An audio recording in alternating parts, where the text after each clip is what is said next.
America अपने राष्ट्रपति की सुरक्षा से जरा सा भी समझौता नहीं करता, इसलिए हमेशा एक डूम्सडे प्लेन अमेरिकी राष्ट्रपति के साथ विदेश के दौरों पर जाता ही है और यह प्रोटोकॉल इस बार भी फॉलो हुआ। लेकिन सवाल यह है कि E-4B नाइट वॉच परमाणु हमले को कैसे झेल सकता है। तो इस विमान की कॉकपिट की विंडशील्ड को परमाणु हमले के असर से बचाने के लिए उस पर एक खास जाली लगी। ये जाली दिखने में कुछ उस तरह की है जैसे माइक्रोवेव ओवन की विंडो पर लगी होती है, लेकिन उससे कई गुना ताकतवर है, जो कि परमाणु धमाके की वजह से पैदा हुई बेहद ताकतवर इलेक्ट्रोमैग्नेटिक पल्स भी झेल सकती है।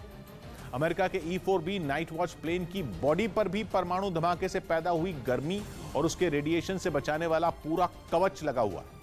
मतलब इस डूम्सडे प्लेन को हवा में उड़ते ऐसे बंकर की तरह बनाया गया है, जो कि जब परमाणु जंग छिड़ने पर जमीन पर रहना खतरे से खाली न हो तो अमेरिका के राष्ट्रपति, अमेरिका के रक्षा मंत्री, सेना के सीनियर अधिकारियों को लेकर आसमान में उड़ जाए।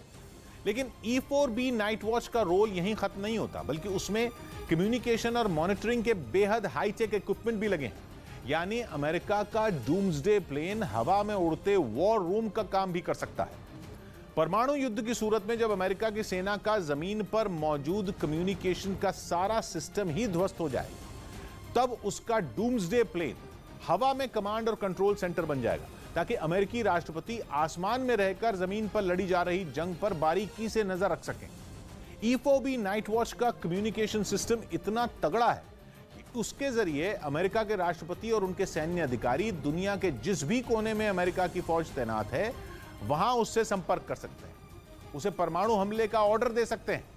यहां तक कि डूम्सडे प्लेन अमेरिका के राष्ट्रपति के ऑर्डर को नीचे पानी के अंदर मौजूद परमाणु पनडुब्बियों और इंटरकॉन्टिनेंटल बैलिस्टिक मिसाइलों तक भी पहुंचा सकता है। इन्हीं वजहों से E-4B नाइट वॉच को अमेरिका का उड़ता पेंटागन भी कहा जाता है, मतलब अमेरिका का उड़ता रक्षा मंत्रालय, लेकिन असली पेंटागन से भी ज्यादा हाईटेक और सुरक्षित। भले ही अमेरिका के डूम्सडे प्लेन की पूरी ताकत इस्तेमाल करने की नौबत अभी नहीं आई है, लेकिन फिर भी अमेरिकी एयरफोर्स के सदस्य 24 घंटे उसमें काम करते हैं। 7 दिन उनकी शिफ्ट होती है, वो विमान में ही सोते हैं। E-4B नाइट वॉच विमान में 112 लोग आ सकते हैं।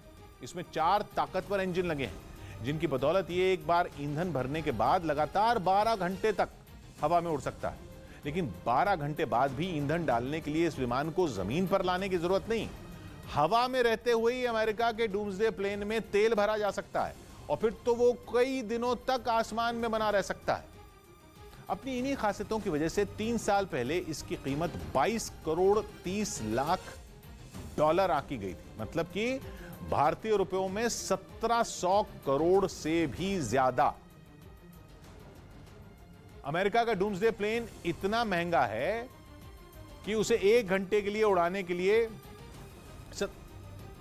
करीब $1,60,000 का खर्च आता है, मतलब भारतीय रुपयों में 1 करोड़ 21 लाख रुपए से भी ज्यादा का खर्च।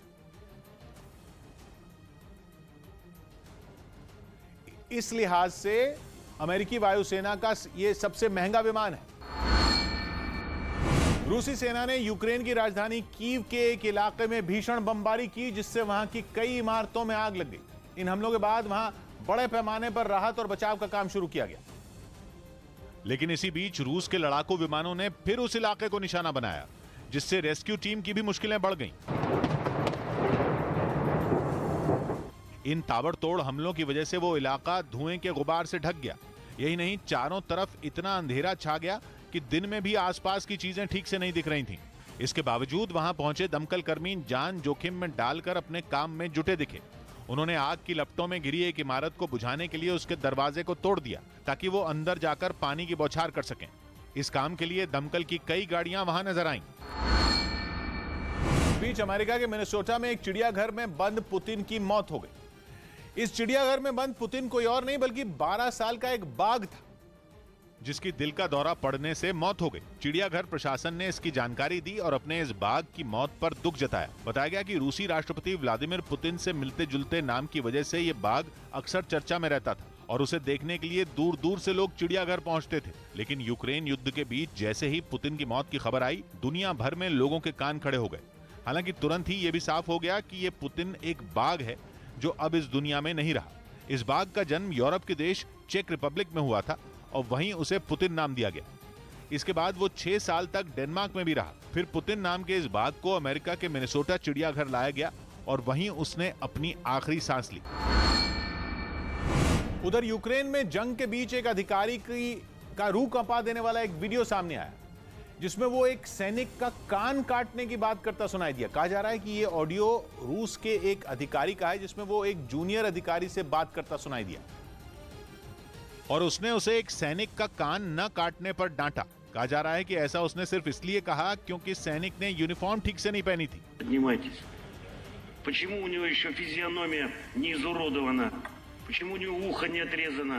दावा किया गया कि जिस अधिकारी का ये ऑडियो है वो यूक्रेन के मारियोपोल शहर का इंचार्ज है, जिसे मारियोपोल का कसाई भी बोला जा रहा है। अज़ोव सागर के किनारे बसा मारियोपोल 80% तक तबाह हो चुका है और कहा जा रहा है कि रूस की सेना वहां अंदर तक घुस चुकी है। वहीं रूस और यूक्रेन के बीच युद्ध बंदियों की रिहाई पर एक समझौता हुआ। इस समझौते के तहत दोनों देशों ने ऐसे कुछ सैनिकों को रिहा किया जिन्हें जंग के दौरान बंधक बनाया गया था।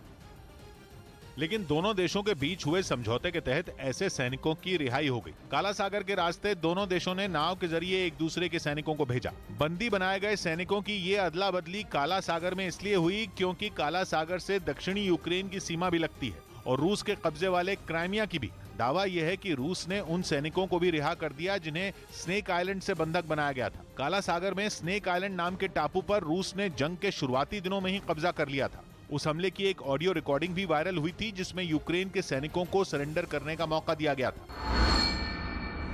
उधर खबर है कि जंग के बीच पुतिन के अपने ही उनका साथ छोड़ रहे हैं, जिनमें रूस के एक बड़े अधिकारी अनातोली चुबाई का नाम शामिल है, जो रूस का एक जाना माना नाम है और करीब 3 दशक तक वहां के बड़े बड़े पदों पर रह चुके हैं। लेकिन युद्ध के बाद इस्तीफा देने वाले अधिकारियों में उनका नाम भी जुड़ गया। यूक्रेन में युद्ध के बाद रूस के कई हाई प्रोफाइल नेताओं और अधिकारियों ने अपने पद छोड़े हैं, जिनमें रूस के पूर्व उप प्रधानमंत्री और अंतर्राष्ट्रीय शतरंज महासंघ के मौजूदा अध्यक्ष भी शामिल। इस बीच कई साल तक हिटलर के नाजी कैंपों में अत्याचार सहकर भी बच जाने वाले एक बुजुर्ग खार्किव में रूसी बमबारी का शिकार हो गए। बताया गया कि 96 साल के बोरिस रोमनचेन्को को दूसरे विश्व युद्ध के दौरान नाजी कैंपों में बंधक रहे थे, जहां से कई साल पहले किसी तरह जान बचाकर वो यूक्रेन चले आए और खार्किव में अपने परिवार के साथ रहने लगे। लेकिन हिटलर के अत्याचार से बच जाने वाले बोरिस रोमनचेन्को रूस की बमबारी से नहीं बच पाए। उनके परिवार के मुताबिक जिस बिल्डिंग में वो रहते थे उसे रूसी मिसाइल ने निशाना बनाया और इसी हमले में उनकी मौत हो गई। इसके बाद उनके शव को एक ताबूत में रख दिया गया। वहां उनको अंतिम विदाई देते वक्त परिवार के लोग फूट फूट कर रोते नजर आए। थोड़ी देर बाद ही पूरी रस्मों के साथ उनको दफना दिया गया। यूक्रेन के राष्ट्रपति जेलेंस्की ने भी बोरिस रोमनचेन्को के निधन पर शोक जताया। तो वहीं यूक्रेन की राजधानी कीव के एक शमशान में युद्ध में मारे गए लोगों के अस्थि कलशों का अंबार लग गया। बताया गया कि रूसी हमले में जान गंवाने वाले इन सभी लोगों के अंतिम संस्कार के बाद उनके घर वाले उनकी अस्थियों को लेने नहीं आ पाए, जिसकी वजह से कीव के एक शमशान में बड़ी तादाद में अस्थि कलश जमा हो गए। दावा है कि इन सभी लोगों की मौत रूस के हवाई हमले में हुई, क्योंकि जब बमबारी हुई तो कीव की कई इमारतों में आग भड़क उठी और वहां रहने वाले कई लोग या तो उनमें फंस गए या फिर मिसाइलों का निशाना बन गए, जिससे उनकी मौत हो गई। 15 मार्च где-то в 4:30 जिसके बाद उन लोगों के अंतिम संस्कार तो कर दिए गए, लेकिन उनकी अस्थियों को लेने उनके घर वाले नहीं आ पाए, क्योंकि उनमें कई लोग जान बचाने के लिए सुरक्षित जगह की तलाश में कीव छोड़ चुके हैं। इसीलिए लावारिस अस्थियों को पूरी हिफाजत के साथ रख दिया गया।